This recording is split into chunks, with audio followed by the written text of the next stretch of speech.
Viewers, എല്ലാവർക്കും ദിജോസ് വേൾഡിൻ്റെ പുതിയൊരു വീഡിയോയിലേക്ക് സ്വാഗതം. ഈ 5 ലക്ഷണങ്ങൾ നിങ്ങൾക്ക് ശരീരത്തിലുണ്ടെങ്കിൽ ഇവ നിങ്ങളെ പ്രഗ്നൻ്റ് ആകാനായിട്ട് അനുവദിക്കില്ല കേട്ടോ. ഈ ലക്ഷണങ്ങൾ കാണുന്നവർ ഇതിന് സ്പെഷ്യലായിട്ടുള്ള ഒരു അറ്റൻഷൻ കൊടുക്കുകയും ഇത് ക്യൂർ ചെയ്യാൻ വേണ്ടിയിട്ടുള്ള കാര്യങ്ങൾ ശ്രദ്ധിക്കുകയും ചെയ്യണം. ഇങ്ങനെ നമുക്ക് ഇറഗുലർ ആയിട്ടൊക്കെ ഈ കാര്യങ്ങളൊക്കെ പോവുകയാണെങ്കിൽ പ്രഗ്നൻസി എന്ന് പറയുന്നത് ഒരുപാടൊക്കെ നീണ്ടു പോകാനായിട്ട് ചാൻസ് ഉണ്ട് കേട്ടോ. അപ്പോൾ അതെങ്ങനെയൊക്കെയാണെന്ന് നമുക്ക് നോക്കാം, എന്തൊക്കെയാണെന്ന് നോക്കാം. വീഡിയോ നമുക്ക് സ്റ്റാർട്ട് ചെയ്യാം കേട്ടോ. നമ്മുടെ ചാനലിലെ ഡൗട്ട്സിനൊന്നും നിങ്ങൾക്ക് വീഡിയോയിൽ കമൻറ്റ് ഇടുമ്പോൾ റിപ്ലൈസ് ലഭിക്കുന്നില്ലെങ്കിൽ എല്ലാ ദിവസവും നമ്മുടെ ചാനലിൽ ലൈവ് സെഷൻസ് ഉണ്ട്. 11 മണിക്ക് ശേഷവും 2 മണിക്ക് ശേഷവുമാണ് യൂഷ്വലി നമുക്ക് ലൈവ് സെഷൻസ് ഉണ്ടാകുന്നത്. ഇൻ കേസ് എന്തെങ്കിലും കാരണങ്ങൾ കൊണ്ട് ടൈം ഡിലേ ആയി പോവുകയാണെങ്കിൽ നമ്മുടെ ചാനലിലെ കമ്മ്യൂണിറ്റി എന്ന് പറയുന്ന പോസ്റ്റ് എന്ന് പറയുന്ന ഒരു ഐക്കൺ ഉണ്ടാകും. അതിൽ ക്ലിക്ക് ചെയ്ത് കഴിഞ്ഞാൽ ലൈവിൻ്റെ ടൈം നിങ്ങൾക്ക് കൃത്യമായിട്ട് അറിയാനായിട്ട് സാധിക്കും. അതനുസരിച്ചിട്ട് നിങ്ങൾക്ക് ലൈവിൽ കയറാവുന്നതാണ്. നമുക്ക് ഡയറക്റ്റ് ആയിട്ട് ഇൻറ്ററാക്ഷൻ നടത്താൻ നിങ്ങളുടെ ഡൗട്ട്സ് ഒക്കെ ക്ലിയർ ചെയ്ത് പോകാം കേട്ടോ. അപ്പോൾ ഒരുപാട് പേര് നമ്മുടെ ചാനൽ ഫോളോ ചെയ്തിട്ട് പ്രഗ്നൻ്റ് ആയിട്ടുണ്ട്. ഇവർക്ക് എല്ലാവർക്കും ഷെയർ ചെയ്ത് കൊടുക്കുന്നത് നമ്മുടെ ചാനലിൽ ലൈഫ് സ്റ്റൈൽ ടിപ്സ് ആണ്, അതുപോലെ ഹോം റെമഡീസ് ഒക്കെയാണ് ഷെയർ ചെയ്ത് കൊടുക്കുന്നത്. ഇതൊക്കെ ഫോളോ ചെയ്തിട്ട് ഒരുപാട് പേര് കൺസീവ് ആയിട്ടുണ്ട്. നിങ്ങളും കൺസീവ് ആകാൻ വേണ്ടിയിട്ട് നാച്ചുറലുള്ള ടിപ്സ് ഒക്കെ ഫോളോ ചെയ്യുക. ഡോക്ടർ വന്നിട്ടുള്ള മെഡിക്കേഷൻസ് ഒക്കെ കൃത്യമായിട്ട് എടുക്കുക. ലൈഫ് സ്റ്റൈൽ ചേഞ്ചസ് കൊണ്ടുവരാനായിട്ടും പ്രത്യേകം ശ്രദ്ധിക്കുക കേട്ടോ. അപ്പോൾ ഇവിടെ നിങ്ങൾ പ്രഗ്നൻ്റ് ആകുന്നതിന് തടസ്സമുണ്ടാകുന്ന ഏറ്റവും ആദ്യത്തെ ഒരു കാര്യം എന്ന് പറയുന്നത് ഹോസ്റ്റൈൽ ആയിട്ടുള്ള ഒരു സെർവിക്കൽ മ്യൂക്കസ് ആണ്. നമുക്ക് ഓവുലേഷൻ നടക്കുന്ന സമയത്ത് ഉണ്ടാകുന്ന ഡിസ്ചാർജ് നല്ല സ്ലിപ്പറി ആയിട്ടുള്ള, അതായത് പച്ചമുട്ടയുടെ വെള്ള പോലെയോ അല്ലെങ്കിൽ വെണ്ടക്ക നമ്മൾ കട്ട് ചെയ്തിടുമ്പോൾ ഉണ്ടാകുന്ന ഒരു വഴുവഴുപ്പോട് കൂടിയിട്ടുള്ള ഒരു ലിക്വിഡ് ഉണ്ടാവുമല്ലോ, അങ്ങനെയുള്ളൊരു ഡിസ്ചാർജ് ആണ് നമുക്ക് വേണ്ടത്. എന്നാൽ ഓവുലേഷൻ നടക്കുന്ന ആ ഒരു എക്സാക്റ്റ് ആയിട്ടുള്ള ഒരു ഫെർട്ടൈൽ ടൈം പീരീഡിൽ നിങ്ങൾക്ക് ഉണ്ടാകുന്ന ഡിസ്ചാർജ് വളരെ തിക്ക് ആയിട്ടുള്ള ഡിസ്ചാർജ് ആണെങ്കിൽ അത് സ്പേമിന്റെ സുഗമമായിട്ടുള്ള മൂവ്മെന്റിനെ അഫക്ട് ചെയ്യാനായിട്ട് ചാൻസ് ഉണ്ട്. കണ്ടിന്യൂസ് ആയിട്ട് ഈ ഒരു ടൈപ്പ് ഡിസ്ചാർജ് ആണ് ഫെർട്ടൈൽ ടൈം പീരീഡിൽ നിങ്ങൾക്ക് ഉണ്ടായിക്കൊണ്ടിരിക്കുന്നതെങ്കിൽ ശരീരത്തിനകത്തേക്ക് സ്പേം സെൽസ് പ്രവേശിച്ചാലും ഏറ്റവും നല്ല ക്വാളിറ്റിയിൽ തന്നെ എഗ്ഗ് പ്രൊഡ്യൂസ് ആയി കഴിഞ്ഞാലും ഈ സ്പേമിന് സ്വിം ചെയ്ത് ട്യൂബിനടുത്തേക്ക് എത്താനായിട്ട് പറ്റാത്ത സിറ്റുവേഷൻസ് ഉണ്ടാകുന്നു. ചില കേസുകളിൽ ശരീരത്തിൽ ഏറ്റവും ആദ്യം എത്തുന്നത് സ്പേമാണ്. ആ സ്പേം വന്ന് ചിലപ്പോൾ 1-2 ദിവസമൊക്കെ കഴിഞ്ഞിട്ടോ മണിക്കൂറുകൾക്ക് ശേഷമോ മറ്റോ ആയിരിക്കും എഗ്ഗ് റിലീസായി പുറത്തേക്ക് വരുന്നത്. ഇങ്ങനെയുള്ള സമയത്ത് ഈ എഗ്ഗ് വരുന്നത് വരെ ശരീരത്തിനകത്തേക്ക് നല്ല സ്റ്റേബിൾ ആയിട്ട് നിൽക്കാൻ വേണ്ടിയിട്ടുള്ള ഒരു എൻവയോൺമെന്റ് ഉണ്ടാക്കി കൊടുക്കുന്നത് ഹെൽത്തി ആയിട്ടുള്ള ഒരു സെർവിക്കൽ മ്യൂക്കസ് ആണ്. പച്ചമുട്ടയുടെ വെള്ള പോലെയുള്ള ഈ ഒരു സെർവിക്കൽ മ്യൂക്കസ് ഉള്ളത് കൊണ്ടാണ് സ്പേമിന് അത്രയും നേരം വരെ ശരീരത്തിനകത്ത് പിടിച്ചു നിൽക്കാനായിട്ട് സാധിക്കുന്നത്. കാരണം ശരീരത്തിനകത്തേക്ക് എത്തുന്ന ഈ ഒരു സ്പേമിനെ ശരീരം തന്നെ ഹാം ചെയ്ത് കളയാനായിട്ടുള്ള സാധ്യതകൾ കൂടുതലാണ് ഒരു ഫോറിൻ ബോഡി ആയിട്ട് കണ്ടിട്ട് കേട്ടോ. അപ്പോൾ അതിൽ നിന്നൊക്കെ പ്രൊട്ടക്ട് ചെയ്ത് വെക്കുന്നതും ഒരു എനർജി ഇതിന് കൊടുക്കുന്നതും സെർവിക്കൽ മ്യൂക്കസ് ആണ്. ഈ പച്ചമുട്ടയുടെ വെള്ള പോലെയുള്ള ഒരു ഡിസ്ചാർജ് ഉണ്ടാകാത്ത സിറ്റുവേഷൻ വന്നു കഴിഞ്ഞാൽ ഇതിനെ മൂവ് ചെയ്യാൻ പറ്റാതെ ഇത് അവിടെ തന്നെ തട്ടി നിന്നിട്ട് അവിടെ വെച്ച് തന്നെ നശിച്ചു പോവുകയും തിരിച്ച് നമുക്ക് പുറത്തേക്ക് പോരുന്ന സിറ്റുവേഷൻസ് ഉണ്ടാവുകയും ചെയ്യുന്നു. അപ്പോൾ നിങ്ങൾ ഏറ്റവും ആദ്യം ശ്രദ്ധിക്കേണ്ടത് ഓവുലേഷൻ നടക്കുന്ന സമയത്ത് എങ്ങനെയുള്ള ഒരു ഡിസ്ചാർജ് ആണ് നിങ്ങൾക്ക് ഉണ്ടാകുന്നതെന്ന് നോക്കുക. നടക്കുന്ന സമയത്ത് നമുക്ക് ഉണ്ടാകുന്ന ഡിസ്ചാർജ് ഭയങ്കര കട്ടിയായിട്ടുള്ളതാണെങ്കിൽ നിങ്ങൾ ഡോക്ടറെ ഇൻഫോം ചെയ്യാനായിട്ട് ശ്രദ്ധിക്കുക. ബാക്കിയുള്ള ഓരോ കാര്യങ്ങളും നമ്മൾ സ്കാനിങ് ചെയ്യുന്നത് വഴിയൊക്കെ കൃത്യമായിട്ട് അറിയാനായിട്ട് സാധിക്കും. പക്ഷേ ഈ ഒരു കാര്യം ഡോക്ടർ ചോദിക്കാതെയോ നമ്മൾ പറയാതെയോ അവിടെ ഒരു കമ്മ്യൂണിക്കേഷൻ ഉണ്ടാവില്ല. അപ്പോൾ നമ്മൾ നെഗ്ലക്ട് ചെയ്ത് വിടരുത്. ഫെർട്ടൈൽ ടൈം പീരീഡിൽ ഏറ്റവും കൂടുതൽ സ്റ്റിക്കി ആയിട്ടുള്ള ഡിസ്ചാർജ് ആണ് നിങ്ങൾക്ക് ഉണ്ടാവുന്നതെങ്കിൽ ഡോക്ടറെ കണ്ടു നോക്കണം കേട്ടോ. ഈ സ്റ്റിക്കി ആയിട്ടുള്ള ഡിസ്ചാർജിന്റെ ഫോട്ടോ ഞാനിവിടെ തമ്മിൽ കൊടുത്തിട്ടുണ്ടായിരുന്നു. അതുപോലെ ഇതിന്റെ കൂടെ ഞാൻ ആഡ് ചെയ്യാനായിട്ട് ശ്രദ്ധിക്കാം. അപ്പോൾ അങ്ങനെയുള്ള ഡിസ്ചാർജ് ഉള്ളവർ പ്രത്യേകം ശ്രദ്ധിക്കുക. ഈ ഡിസ്ചാർജ് വരുന്നവർക്ക് ഇതിനെ കൂടുതൽ ലൂബ്രിക്കേറ്റഡ് ആയിട്ടുള്ള ഡിസ്ചാർജ് ആക്കി മാറ്റാൻ വേണ്ടിയിട്ട് ധാരാളം വെള്ളം കുടിക്കാവുന്നതാണ്. കാരണം സെർവിക്കൽ മ്യൂക്കസിന്റെ ഭൂരിഭാഗവും വെള്ളത്തിന്റെ കണ്ടന്റാണ് അടങ്ങിയിട്ടുള്ളത്. അപ്പോൾ ദിവസേന ഒരു 3 ലിറ്റർ വെള്ളമെങ്കിലും നിങ്ങൾ കുടിക്കാനായിട്ട് ശ്രദ്ധിക്കുക. ഒപ്പം ഗ്രാമ്പു വെള്ളം കുടിക്കുന്നതും വെള്ളത്തിന്റെ കണ്ടന്റ് അടങ്ങിയിട്ടുള്ള ഫ്രൂട്ട്സും വെജിറ്റബിൾസും കഴിക്കുന്നതും സെർവിക്കൽ മ്യൂക്കസിന്റെ പ്രൊഡക്ഷൻ നന്നായിട്ട് ഉണ്ടാകാൻ വേണ്ടിയിട്ട് സഹായിക്കും. ഇത് നമ്മൾക്ക് ചെയ്യാൻ പറ്റുന്ന ഹോം റെമഡീസ് ആണ്. ഒപ്പം ഫെർട്ടിലിറ്റി യോഗാസ് ആയിട്ടുള്ള മാലാസന എക്സസൈസും മാലാസന വോക്ക് എക്സസൈസും കണ്ടിന്യൂസ് ആയിട്ട് ചെയ്യുകയാണെങ്കിൽ സെർവിക്സിലോട്ട് രക്തയോട്ടം വർദ്ധിപ്പിച്ചിട്ട് സെർവിക്കൽ മ്യൂക്കസിന്റെ പ്രൊഡക്ഷൻ നന്നായിട്ട് ഉണ്ടാകാൻ വേണ്ടിയിട്ട് സഹായിക്കുകയും ചെയ്യുന്നു. ഇതൊക്കെ ചെയ്തിട്ട് നിങ്ങൾക്ക് റിസൾട്ട് കിട്ടുന്നില്ലെങ്കിൽ ഡോക്ടറെ കണ്ടിട്ട് റീസൺ പറയുവാണെങ്കിൽ കോൺസിവലിന്റെ മെഡിസിൻസ് ഡോക്ടേഴ്സ് തരാറുണ്ട്. ഇത് നമ്മുടെ ഫെർട്ടിലിറ്റി ഇൻക്രീസ് ചെയ്യാൻ വേണ്ടിയിട്ട് ഹെൽപ്പ് ചെയ്യും കേട്ടോ. രണ്ടാമതായിട്ട് നിങ്ങൾ ശ്രദ്ധിക്കേണ്ട കാര്യം നിങ്ങളുടെ ഗട്ട് ഹെൽത്ത് ആണ്. കുടലിന്റെ ആരോഗ്യം. നമ്മുടെ കുടലിൽ ഒരുപാട് ദഹനത്തിനൊക്കെ ഡിലേ ഉണ്ടാവുന്നുണ്ടെങ്കിൽ, ബുദ്ധിമുട്ട് അനുഭവപ്പെടുന്നുണ്ടെങ്കിൽ ഇത് നമ്മുടെ ഫെർട്ടിലൈസേഷനെ അഫക്ട് ചെയ്യാനായിട്ട് ചാൻസ് ഉണ്ട് കേട്ടോ. നമ്മുടെ കുടലിന്റെ ആരോഗ്യം നന്നായിട്ടല്ല ശരീരത്തിൽ നടക്കുന്നതെങ്കിൽ ശരീരത്തിലെ ടോക്സിൻസ് കൂടുതലായിട്ട് ഉണ്ടാവുന്നതിന് കാരണമാകുന്നു. ഇത് നമ്മുടെ ഫെർട്ടിലിറ്റിയെ ഡയറക്ട്ലി തന്നെ അഫക്ട് ചെയ്യാനായിട്ട് ചാൻസ് ഉണ്ട്. നിങ്ങളുടെ ഗട്ട് ഹെൽത്ത് നോർമൽ ആണോ എന്ന് അറിയാൻ വേണ്ടിയിട്ട് നിങ്ങൾ ശ്രദ്ധിക്കേണ്ട കാര്യം വയറിൽ ഇടയ്ക്കിടയ്ക്ക് അസ്വസ്ഥതകൾ ഉണ്ടാവുക, വേദന ഉണ്ടാവുക, അങ്ങനെയൊന്നും നിങ്ങൾക്ക് ഉണ്ടാകുന്നില്ലെങ്കിൽ, കോൺസ്റ്റിപ്പേഷൻ പോലുള്ള ബുദ്ധിമുട്ടുകളൊക്കെ നിങ്ങൾക്ക് ഉണ്ടാവുന്നില്ലെങ്കിൽ, അതുപോലെ ഗ്യാസിന്റെ പ്രകമ്പനം കൂടുതലായിട്ട് ശരീരത്തിൽ വരുന്നില്ലെങ്കിൽ ഏകദേശം കുടലിന്റെ ഹെൽത്തി ആയിട്ടായിരിക്കും പോകുന്നത്. എന്നാൽ അങ്ങനെ സംഭവിക്കുന്നില്ല എങ്കിൽ ഇത് നമ്മുടെ ഫെർട്ടിലിറ്റിയെ അഫക്ട് ചെയ്യാനായിട്ടുള്ള സാധ്യതകൾ വളരെയധികം കൂടുതലാണ് കേട്ടോ. അപ്പോൾ കുടലിന്റെ ആരോഗ്യം നിങ്ങൾ കൃത്യമായിട്ട് നോക്കുക. അങ്ങനെ എന്തെങ്കിലും ബുദ്ധിമുട്ടുകൾ, വയറിൽ ഇടയ്ക്കിടയ്ക്ക് വേദന വരുന്നുണ്ട്, പൊക്കിളിന്റെ ഭാഗത്തൊക്കെ വേദന ഉണ്ടാവുന്നുണ്ട്, ഗ്യാസ് കയറുന്നത് പോലെയും നെഞ്ചരിച്ചിൽ പോലെയൊക്കെ കണ്ടിന്യൂസ് ആയിട്ട് വരുന്നുണ്ട്, തുടർച്ചയായിട്ട് മോഷൻ പോകാനായിട്ട് വയറ്റിൽ നിന്ന് പോകാനായിട്ട് ബുദ്ധിമുട്ട് അനുഭവപ്പെടുന്നുണ്ടെങ്കിൽ അത്തരത്തിലുള്ള കാര്യങ്ങളും കൂടി നിങ്ങൾ ഡോക്ടറായിട്ട് കമ്മ്യൂണിക്കേറ്റ് ചെയ്യാനായിട്ട് നോക്കുക. കാരണം നമ്മൾ വെറുതെ വിടുന്നതായിരിക്കുമല്ലോ, പക്ഷേ ഇതും ഫെർട്ടിലിറ്റി അഫക്ട് ചെയ്യാം കേട്ടോ. മൂന്നാമതായിട്ട് നിങ്ങൾ ശ്രദ്ധിക്കേണ്ട കാര്യം ഇറഗുലർ ആയിട്ട് വരുന്ന ഓവുലേഷൻ ആണ്. നമ്മൾ കൃത്യമായിട്ട് പ്രതീക്ഷിക്കുന്ന ഒരു ഡേറ്റിൽ ഓവുലേഷൻ ഉണ്ടാവാത്ത ഒരവസ്ഥ, നമ്മൾ എക്സ്പെക്ട് ചെയ്യുന്ന ഡേറ്റിനേക്കാളും ചിലപ്പോൾ 1-2 ദിവസം മേളിലോട്ട് പോവുകയോ 1-2 ദിവസം കീഴ്പോട്ടേക്ക് വരികയോ ചെയ്യുന്നത് ഒരിക്കലും ഹാർംഫുൾ ആയിട്ടൊരു കാര്യമല്ല. പക്ഷെ നമുക്ക് പ്രെഡിക്റ്റ് ചെയ്യാൻ പറ്റാത്ത രീതിക്ക് ഓവുലേഷൻ പോകുന്നുണ്ടെങ്കിൽ അത് ഓവുലേഷന്റെ ഡേയ്സിനെയും ലൂട്ടിയൽ ഫേസിനെയും അഫക്ട് ചെയ്യാനായിട്ട് ചാൻസ് ഉണ്ട്. റെഗുലർ ആയിട്ടുള്ള ഒരു മെൻസ്ട്രൽ സൈക്കിൾ ഉള്ള ഒരാൾക്ക് ഈ ലൂട്ടിയൽ ഫേസിന്റെയും ഓവുലേഷൻ ഫേസിന്റെയും ഒരു ബാലൻസിലായിരിക്കും ഇത് പോകുന്നത്. ഇത് ഇറഗുലർ ആയിട്ട് പോകുന്ന സമയത്ത് നമ്മുടെ ഈസ്ട്രോജന്റെയും പ്രൊജസ്ട്രോണിന്റെയും ബാലൻസിനെ അത് അഫക്ട് ചെയ്യാനായിട്ട് ചാൻസ് ഉണ്ട്. ഓവുലേഷൻ നടന്നു കഴിഞ്ഞാലും ഫെർട്ടിലൈസേഷൻ നടന്ന് ഇംപ്ലാന്റേഷൻ നടക്കാൻ വേണ്ടിയിട്ടുള്ള ഒരു ടൈം പീരീഡ് ശരീരത്തിൽ കിട്ടാത്ത സിറ്റുവേഷൻസ് ഉണ്ടാകുന്നു.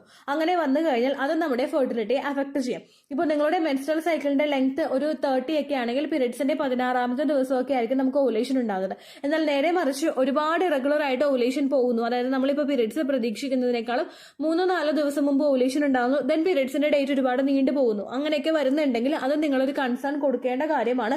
ഇറഗുലർ ആയിട്ടുള്ള ഓവുലേഷനും ലേറ്റ് ഓവുലേഷനും ഉണ്ടാകുന്നുണ്ടെങ്കിൽ നിങ്ങളത് ഡോക്ടറോട് പറയാനായിട്ട് ശ്രദ്ധിക്കുക. ഇങ്ങനെ വരുന്നത് നമുക്ക് കൃത്യമായിട്ട് ഫിസിക്കൽ കോൺടാക്ട് ചെയ്യാൻ പറ്റാത്തൊരു സിറ്റുവേഷൻസ് ബോഡിയിൽ ഉണ്ടാക്കുകയും പ്രഗ്നൻസി എന്ന് പറയുന്ന ഒരു കാര്യം ഒരുപാടൊക്കെ നീണ്ടു പോവുകയും ചെയ്യാനായിട്ട് കാരണമാകും കേട്ടോ. അപ്പോൾ അത് നിങ്ങൾ പ്രത്യേകം ശ്രദ്ധിക്കണം. നാലാമത്തെ ഒരു ഫാക്ടർ എന്ന് പറയുന്നത് നമ്മളിൽ ഉണ്ടാകുന്ന സ്ട്രെസ് ആണ്. നമ്മൾ ഓരോ കാര്യങ്ങൾക്ക് കണ്ടിന്യൂസ് ആയിട്ട് ടെൻഷൻ ആവുകയാണ്, അതായത് പ്രഗ്നന്റ് ആകുന്നില്ല, കണ്ടിന്യൂസ് ആയിട്ട് നമ്മൾ ഇതിന്റെ പേരിൽ ടെൻഷൻ അനുഭവിച്ചുകൊണ്ടിരിക്കുക, അല്ലെങ്കിൽ നമുക്ക് എന്തെങ്കിലും വർക്ക് പ്രഷർ കൂടുതലായിട്ട് വരിക, അത് നിങ്ങൾക്ക് മാത്രമല്ല ഹസ്ബൻഡിനും എന്തെങ്കിലുമൊക്കെ വർക്ക് പ്രഷർ വരുന്നതും പ്രഗ്നൻസി ആകാത്തത് കൊണ്ട് ഇത്രയും നാളുകൾക്കുള്ളിൽ ആയില്ലല്ലോ, വെഡിങ് ആനിവേഴ്സറി അല്ലേ വരാൻ പോകുന്നത്, അല്ലെങ്കിൽ എന്റെ ശേഷം കല്യാണം കഴിഞ്ഞ് എല്ലാവരും പ്രഗ്നന്റ് ആയല്ലോ എന്നിങ്ങനെയുള്ള ടെൻഷൻ നിങ്ങൾ കണ്ടിന്യൂസ് ആയിട്ട് ഫേസ് ചെയ്തുകൊണ്ടിരിക്കുകയാണെങ്കിൽ ഫിസിക്കൽ കോൺടാക്ട് ചെയ്യുന്ന സമയത്തും ആഫ്റ്റർ ഓവുലേഷനും ഈ ഒരു ടെൻഷൻ നിങ്ങൾ ഒരുപാട് അഫക്ട് ചെയ്യാനായിട്ട് ചാൻസ് ഉണ്ട്. കണ്ടിന്യൂസ് ആയിട്ട് ഈ ഒരു ടെൻഷൻ അനുഭവിക്കുന്നത് നമ്മുടെ പ്രത്യുൽപാദന ഹോർമോൺസിനെയാണ് ഡയറക്റ്റ് ആയിട്ട് അഫക്ട് ചെയ്യുന്നത് കേട്ടോ. ആഫ്റ്റർ പീരീഡ്സ് നമുക്ക് ഈ ഇത്തരത്തിലുള്ള ടെൻഷൻ ഉണ്ടാവുന്നുണ്ടെങ്കിൽ FSH ഹോർമോണിന്റെ, LH ഹോർമോണിന്റെയും ഈസ്ട്രോജൻ ഹോർമോണിന്റെയും പ്രവർത്തനത്തെ എഫക്ട് ചെയ്യാം. ആഫ്റ്റർ ഓവുലേഷൻ ഈ ഒരു ടെൻഷൻ നമുക്ക് ഉണ്ടാവുന്നുണ്ടെങ്കിൽ പ്രൊജസ്ട്രോണിന്റെ ഒരു ഇൻക്രീസിനെയും ഇത് അഫക്ട് ചെയ്യാനായിട്ട് ചാൻസ് ഉണ്ട് കേട്ടോ. അങ്ങനെയൊക്കെ വന്നു കഴിഞ്ഞാൽ കോർട്ടിസോളിന്റെ പ്രൊഡക്ഷൻ കൂടുന്നതിനനുസരിച്ചിട്ട് നമ്മുടെ എല്ലാ ബാക്കിയുള്ള ആക്ടിവിറ്റീസും റീപ്രൊഡക്റ്റീവ് ഹോർമോൺസിന്റെ പ്രവർത്തനങ്ങളും സപ്രസ് ചെയ്യുന്നതിന് കാരണമാകുന്നു. കഴിവതും ആഫ്റ്റർ ഓവുലേഷൻ ഫേസ് ആണെങ്കിലും ആഫ്റ്റർ പീരീഡ്സ് കഴിഞ്ഞിട്ടുള്ള ഒരു ടൈം ആണെങ്കിലും നോർമൽ ആയിട്ട് നിങ്ങൾ ബോഡിയെ വിടുക. ഒരുപാട് ടെൻഷൻ ഉണ്ടാകുന്ന സമയങ്ങളിൽ ആ ഒരു സിറ്റുവേഷനിൽ നിന്ന് നിങ്ങൾ മാക്സിമം പുറത്തേക്ക് കടക്കാനായിട്ട് നോക്കുക. നിങ്ങൾക്ക് തന്നെ പുറത്തേക്ക് എക്സിറ്റ് ആവാനായിട്ട് പറ്റുള്ളൂ. വേറൊരാളെ എത്രയൊക്കെ മോട്ടിവേറ്റ് ചെയ്യാൻ ശ്രമിച്ചാലും നിങ്ങൾക്ക് അവിടുന്ന് എക്സിറ്റ് ആവാനായിട്ട് കുറച്ച് ബുദ്ധിമുട്ടുണ്ടാകും. അപ്പോൾ നിങ്ങൾ തന്നെ ഈ ഒരു സിറ്റുവേഷനിൽ നിന്ന് പുറത്തേക്ക് വരണം. ഞാൻ ടെൻഷനായി ഇത്ര നാൾ വരെ ട്രൈ ചെയ്തിട്ട് എനിക്കൊന്നും കിട്ടിയില്ല, അപ്പൊ ഇനി ഞാൻ ടെൻഷൻ ഇല്ലാതെ ഒന്ന് ട്രൈ ചെയ്ത് നോക്കാം എന്ന് വിചാരിച്ചിട്ട് മാക്സിമം അതിൽ നിന്ന് പുറത്തേക്ക് ചാടാനായിട്ട് നോക്കുക. ടെൻഷൻ വരുന്നത് ഒറ്റയ്ക്ക് ഇരിക്കുന്ന സമയങ്ങളിലാണെങ്കിൽ നമുക്ക് നല്ല കമ്പനി തരാനായിട്ട് സാധ്യതയുള്ള ആളുകളുമായിട്ട് നമ്മൾ കൂടുതൽ ടൈം സ്പെൻഡ് ചെയ്യാനായിട്ട് നോക്കുക. അതല്ല നിങ്ങൾ ആയില്ലല്ലോ ഇതുവരെ, എന്താ ആവാത്തേ, ആർക്കാണ് പ്രശ്നം എന്നൊക്കെ ചോദിച്ചിട്ട് നമ്മളെ നെഗറ്റീവ് ആക്കുന്ന ആളുകളിൽ നിന്ന് നമ്മൾ സ്റ്റെപ്പ് ബാക്ക് ചെയ്യുക കേട്ടോ. അങ്ങനെയുള്ള ആളുകളോട്ടുള്ള കമ്പനി മാക്സിമം നിങ്ങൾ അവോയ്ഡ് ചെയ്യുക. അതുപോലെ തന്നെ നല്ല നല്ല ഹാബിറ്റ്സ് നിങ്ങൾ കൊണ്ടുവരാനായിട്ട് നോക്കുക. നമ്മൾ വീട്ടിലെ ജോലികളൊക്കെ ചെയ്തിട്ട് വീട്ടിലിരിക്കുന്ന ആളുകൾക്ക് ഫ്രീ ടൈം കിട്ടുമ്പോൾ നമ്മൾ ഒരുപാട് കാര്യങ്ങൾ ആലോചിച്ച് പോകും. അതിനർത്ഥം ഫുൾ ടൈം വീട്ടിലെ ജോലി ചെയ്തിരിക്കുക എന്നുള്ളതല്ല കേട്ടോ. നമുക്ക് മാക്സിമം മൈൻഡ് പോസിറ്റീവ് ആവുന്ന തരത്തിലുള്ള കാര്യങ്ങൾ ചെയ്യുക. നല്ല ബുക്സ് ഒക്കെ വായിക്കുക, ഗാർഡനിങ് ചെയ്യുക, അല്ലെങ്കിൽ എന്തെങ്കിലും ഹോബീസ് നിങ്ങൾക്ക് ഉണ്ടെങ്കിൽ അത് മാക്സിമം ഒന്ന് മോട്ടിവേറ്റ് ചെയ്ത് എടുക്കാനായിട്ട് നോക്കുക. അങ്ങനെ സ്ട്രെസ് മാക്സിമം നിങ്ങൾ കുറച്ച് കഴിഞ്ഞാൽ ഉറപ്പായിട്ടും ആ ഒരു വ്യത്യാസം നിങ്ങളുടെ തല മുതൽ പാദം വരെയുള്ള ഭാഗത്ത് നിങ്ങൾക്ക് ഫീൽ ചെയ്യാനായിട്ട് തുടങ്ങും കേട്ടോ. അങ്ങനെ ഒന്ന് പ്രഗ്നൻസി ട്രൈ ചെയ്ത് നോക്കുക. സ്ട്രെസ്സിൽ കൂടെ നിങ്ങൾ നിൽക്കുവാണെങ്കിൽ ഒന്നും കിട്ടാൻ പോകുന്നില്ല എന്ന് നിങ്ങൾ കൃത്യമായിട്ട് മനസ്സിലാക്കണം കേട്ടോ. അടുത്തൊരു കാര്യമാണ് ലോ പ്രൊജസ്ട്രോൺ എന്ന് പറയുന്നത്. പ്രൊജസ്ട്രോൺ ഹോർമോൺ ആണ് നമുക്ക് ഇംപ്ലാന്റേഷൻ നടക്കാൻ വേണ്ടിയിട്ട് സഹായിക്കുന്ന ഒരു ഹോർമോൺ. ഈ പ്രൊജസ്ട്രോണിന്റെ ബാലൻസ് ശരീരത്തിൽ ഇല്ല എങ്കിൽ ആഫ്റ്റർ ഓവുലേഷൻ പ്രഗ്നൻസി പിടിച്ചു കിട്ടാനായിട്ട് ഒരുപാട് ബുദ്ധിമുട്ടുകൾ ഉണ്ടാകും. ഓവുലേഷൻ കഴിഞ്ഞു കഴിഞ്ഞാൽ പിന്നെ എൻഡോമെട്രിയൽ ലൈനിങ്ങിനെ നല്ല തിക്കഡായിട്ട് മെയിൻറ്റെയിൻ ചെയ്യുന്നതിനും പീരിയഡ്സ് വരാതെ മെയിൻറ്റെയിൻ ചെയ്ത് കൊണ്ടുപോകുന്നതും പ്രൊജസ്ട്രോണിന്റെ ഹോർമോൺ ആണ്. ഈ പ്രൊജസ്ട്രോൺ ഹോർമോണിൽ വ്യത്യാസം വരുമ്പോൾ അതിന്റെ വാല്യൂ കുറഞ്ഞു പോകുന്നതിനനുസരിച്ചിട്ട് ഇംപ്ലാന്റേഷൻ നടക്കാനായിട്ടുള്ള ചാൻസസ് കുറയും. നമ്മൾ എക്സ്പെക്ട് ചെയ്യുന്ന ഡേറ്റിനേക്കാളും നേരത്തെ പീരിയഡ്സ് ഉണ്ടാകാനായിട്ട് ഉണ്ടാവാനായിട്ടുള്ള കാര്യങ്ങൾ ഉണ്ടാകും. പ്രിമെൻസ്ട്രൽ സിംറ്റംസ് ഭയങ്കര വേഴ്സ് ആയിട്ട് ഭയങ്കര കൂടുതലായിട്ട് ഉണ്ടാകുന്ന സിറ്റുവേഷൻസും ഉണ്ടാകും കേട്ടോ. അപ്പൊ അതൊക്കെ ഒന്ന് അവോയ്ഡ് ചെയ്യാൻ വേണ്ടിയിട്ടുള്ള കാര്യങ്ങൾ നമ്മൾ തുടക്കം മുതലേ ചെയ്തു പോകുന്നതൊക്കെ നല്ലതായിരിക്കും.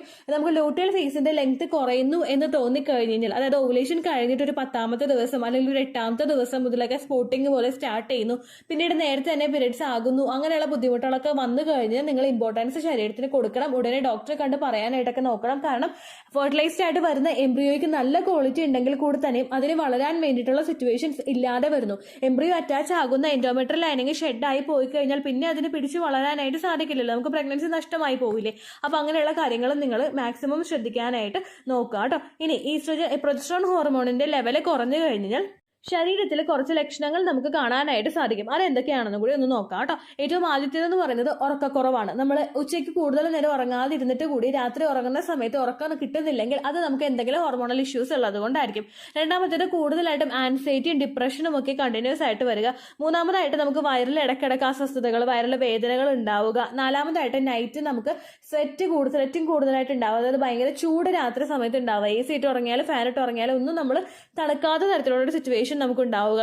പിന്നെ ഉണ്ടാവുന്ന ഒരു ബുദ്ധിമുട്ടാണ് മൂഡ് സ്വിങ്സ് എന്ന് പറയുന്നത്. മൂഡ് സ്വിങ്സ് എന്ന് പറയുമ്പോൾ നമുക്ക് പെട്ടെന്ന് പെട്ടെന്ന് ദേഷ്യം, കരച്ചില്, അങ്ങനെയുള്ള കാര്യങ്ങളൊക്കെ കണ്ടിന്യൂസ് ആയിട്ട് ശരീരത്തിൽ ഇങ്ങനെ വന്നുകൊണ്ടിരിക്കുക, നമ്മുടെ മൈൻഡിൽ ഒരുപാട് വന്നുകൊണ്ടിരിക്കുക. പിന്നെ ഹോട്ട് ഫ്ലാഷസ്, പകൽ സമയത്ത് നമുക്ക് ഭയങ്കരമായിട്ട് ചൂടുണ്ടാവുക, ടെമ്പറേച്ചർ ഉണ്ടാവില്ല, പനി ഉണ്ടാവില്ല, പക്ഷെ ഭയങ്കര ചൂട്, അങ്ങനെയുള്ള സിറ്റുവേഷൻ കൂടുതലായിട്ട് ഉണ്ടാവുന്നത് പലപ്പോഴും ഉണ്ടാവും കേട്ടോ. രാത്രി സമയത്ത് നമുക്ക് വേർക്കുന്നതോടൊപ്പം ഉണ്ടാവുന്നൊരു ബുദ്ധിമുട്ടാണ് ഈ ഹോട്ട് ഫ്ലാഷസ് എന്ന് പറയുന്നത്. അടുത്തൊരു ബുദ്ധിമുട്ട് നമുക്ക് ഉണ്ടാകുന്നത് വെയിറ്റ് ഗെയിൻ ആണ്. നമ്മൾ ഭക്ഷണം കഴിക്കുന്നില്ലെങ്കിൽ കൂടി തന്നെ വെയിറ്റ് നന്നായിട്ട് ശരീരത്തിൽ കൂടുന്ന സിറ്റുവേഷൻസ്, ഇത് നിങ്ങൾക്ക് ഉണ്ടാവുന്നുണ്ടോ എന്ന് നോക്കുക. പിന്നെ അടുത്ത ഏറ്റവും കൂടുതൽ നമ്മൾ ഇമ്പോർട്ടൻസ് കൊടുക്കേണ്ട ഒരു കാര്യമാണ് ഈ ഇറഗുലർ ആയിട്ടുള്ള മെൻസ്ട്രേഷൻ പോവുക. നമ്മൾ പ്രതീക്ഷിക്കുന്ന ഡേറ്റിനേക്കാളും ഒരുപാട് നേരത്തെ പീരിയഡ്സ് ആവുന്ന സിറ്റുവേഷൻസ് നമുക്ക് ഉണ്ടാവുന്നുണ്ടെങ്കിൽ അത് നമ്മൾ ഇമ്പോർട്ടൻസ് കൊടുക്കണം കേട്ടോ. അപ്പൊ ഈ 5 കാര്യങ്ങളാണ് നമ്മൾ ഏറ്റവും കൂടുതൽ ബോഡിക്ക് പരിഗണന കൊടുക്കേണ്ട കാര്യങ്ങൾ. ഈ 5 ലക്ഷണങ്ങൾ നിങ്ങൾക്ക് കണ്ടിന്യൂസ് ആയിട്ട് വരുന്നുണ്ടെങ്കിൽ നിങ്ങൾ പ്രഗ്നന്റ് ആകാനായിട്ട് ശരീരം തന്നെ തടസ്സം നിൽക്കുന്ന സിറ്റുവേഷൻസ് ഉണ്ടാകും. അപ്പൊ മാക്സിമം ഈ സിറ്റുവേഷൻസ് ഒക്കെ കണ്ടു കഴിഞ്ഞാൽ നമുക്കിത് ചികിത്സിച്ച് മാറ്റാൻ പറ്റുന്ന ബുദ്ധിമുട്ടുകളെയോ അത് ക്യൂർ ചെയ്യാൻ വേണ്ടിയിട്ടുള്ള കാര്യങ്ങൾ നിങ്ങൾ തുടക്കം മുതൽക്ക് തന്നെ ചെയ്യാനായിട്ട് ശ്രദ്ധിക്കുക കേട്ടോ. ഇത്രയേ ഉള്ളൂ വീഡിയോ. യൂസ്ഫുൾ ആയി കാണുമെന്ന് വിശ്വസിക്കുന്നു. യൂസ്ഫുൾ ആവുന്നുണ്ടെങ്കിൽ ലൈക്ക് ചെയ്യുക, ഫ്രണ്ട്സിനൊക്കെ ഷെയർ ചെയ്ത് കൊടുക്കുക കേട്ടോ. എന്തെങ്കിലും സംശയം ഉണ്ടെങ്കിൽ നിങ്ങൾ കമന്റ്സിൽ ചോദിക്കുക. പണ്ടത്തെ വീഡിയോയ്ക്ക് കമന്റ്സ് ഇടുന്നവർക്ക് റിപ്ലൈ ലഭിക്കുന്നില്ലെങ്കിൽ ലേറ്റസ്റ്റ് ആയിട്ട് ഞാൻ ഏത് വീഡിയോ ആണ് അപ്ലോഡ് ചെയ്യുന്നത് അതിന് താഴെ കമന്റ് ഒന്ന് കോപ്പി പേസ്റ്റ് ചെയ്യാനായിട്ട് ശ്രദ്ധിക്കുക കേട്ടോ. അതുപോലെ ഓവുലേഷൻ ഡേറ്റ് കാൽക്കുലേറ്റ് ചെയ്ത് തരാനായിട്ട് റിക്വസ്റ്റ് ചെയ്യുന്ന ആളുകൾ എത്രയാണോ സൈക്കിൾ ലെങ്ത് അത് മെൻഷൻ ചെയ്യാനായിട്ട് ശ്രദ്ധിക്കുക. സൈക്കിൾ ലെങ്ത് എന്നതുകൊണ്ട് ഉദ്ദേശിച്ചത് ഓരോ മാസവും എത്ര ദിവസം കൂടുമ്പോഴാണോ ബ്ലീഡിങ് വരുന്നത് അതാണ് സൈക്കിൾ ലെങ്ത്. കഴിഞ്ഞ മാസം ഒരു 8ാം തീയതിയാണ് ബ്ലീഡിങ് ആയതെങ്കിൽ ഈ മാസം 6ാം തീയതിയാണ് ബ്ലീഡിങ് ആയതെങ്കിൽ കഴിഞ്ഞ മാസം 8ാം തീയതി മുതൽ ഈ മാസം 6ാം തീയതി വരെ എത്ര ദിവസമുണ്ടോ അത് കാലണ്ടറിൽ എണ്ണി തിട്ടപ്പെടുന്നതാണ് നിങ്ങളുടെ സൈക്കിൾ ലെങ്ത്. സൈക്കിൾ ലെങ്ത് നമ്മൾ കൃത്യമായിട്ട് കാൽക്കുലേറ്റ് ചെയ്യുകയാണെങ്കിൽ ഓവുലേഷൻ ഡേറ്റ് എളുപ്പത്തിൽ കണ്ടുപിടിക്കാൻ വേണ്ടിയിട്ട് ഒരുപാട് ആപ്ലിക്കേഷൻസും ഒരുപാട് ഓൺലൈൻ ആയിട്ടുള്ള വെബ്സൈറ്റുകളും ഇന്ന് നമുക്ക് അവൈലബിൾ ആണ്. പ്ലേ സ്റ്റോറിൽ പോയിട്ട് ഓൺലൈൻ ഓവുലേഷൻ ട്രാക്കർ എന്ന് ടൈപ്പ് ചെയ്ത് കഴിഞ്ഞാൽ നിങ്ങൾക്ക് അതുമായിട്ട് ബന്ധപ്പെട്ടിട്ടുള്ള ആപ്ലിക്കേഷൻസ് കിട്ടും. അത് പറ്റുന്നില്ല എങ്കിൽ ഗൂഗിളിൽ പോയിട്ട് ഓൺലൈൻ ഓവുലേഷൻ കാൽക്കുലേറ്റർ എന്ന് ടൈപ്പ് ചെയ്ത് കഴിഞ്ഞാൽ അതുമായിട്ട് ബന്ധപ്പെട്ടിട്ടുള്ള വെബ്സൈറ്റുകൾ നിങ്ങൾക്ക് കിട്ടും. അതിൽ നിങ്ങളുടെ ലാസ്റ്റ് മന്തിലെ മെൻസ്ട്രേഷന്റെ ഡേറ്റും ഒപ്പം ഞാൻ ഈ പറഞ്ഞ രീതിക്ക് നിങ്ങൾ കാൽക്കുലേറ്റ് ചെയ്യുന്ന സൈക്കിൾ ലെങ്ത്തും എൻ്റർ ചെയ്ത് കൊടുക്കുകയാണെങ്കിൽ നിങ്ങൾക്ക് കൃത്യമായിട്ട് ഓവുലേഷൻ ഡേറ്റ് കണ്ടുപിടിക്കാനായിട്ട് സാധിക്കും. ഫെർട്ടൈൽ ടൈം പീരീഡും നിങ്ങൾക്ക് കിട്ടും. അതായത് എത്ര ദിവസം മുതൽ കോണ്ടാക്ട് ചെയ്ത് തുടങ്ങിക്കഴിഞ്ഞാൽ നിങ്ങൾ പ്രഗ്നന്റ് ആകും എന്നുള്ളൊരു ഡേറ്റും നിങ്ങൾക്ക് പ്രോപ്പറായിട്ട് കിട്ടും കേട്ടോ. ഇത് കാൽക്കുലേറ്റ് ചെയ്യുന്ന സമയത്ത് സൈക്കിൾ ലെങ്ത് കാൽക്കുലേറ്റ് ചെയ്യുന്ന സമയത്ത് നിങ്ങളുടെ ആ ഒരു കലണ്ടറിൽ നോക്കി തന്നെ നിങ്ങൾ കാൽക്കുലേറ്റ് ചെയ്യുക. പല മാസങ്ങളിലും 30-31 ദിവസമുണ്ട്, അതുകൊണ്ടാണ് അങ്ങനെ പറഞ്ഞത്. ഒപ്പം നിങ്ങൾക്ക് ബ്ലീഡിങ് തുടങ്ങിയ ദിവസത്തിന് വേണം നിങ്ങൾ ഡേ 1 ആയിട്ട് എടുക്കാൻ വേണ്ടിയിട്ട്. സ്പോട്ടിങ് തുടങ്ങിയ ദിവസത്തിനെ, അതായത് ചെറുതായിട്ട് ഡിസ്ചാർജ് പോയി തുടങ്ങിയ ദിവസത്തിനെ നിങ്ങൾ കൺസിഡർ ചെയ്യേണ്ട ആവശ്യം ഇല്ല കേട്ടോ. അപ്പൊ ഇത്രയേ ഉള്ളൂ വീഡിയോ. അടുത്തൊരു വീഡിയോ ആയിട്ട് നമുക്ക് വീണ്ടും കാണാം. ബൈ.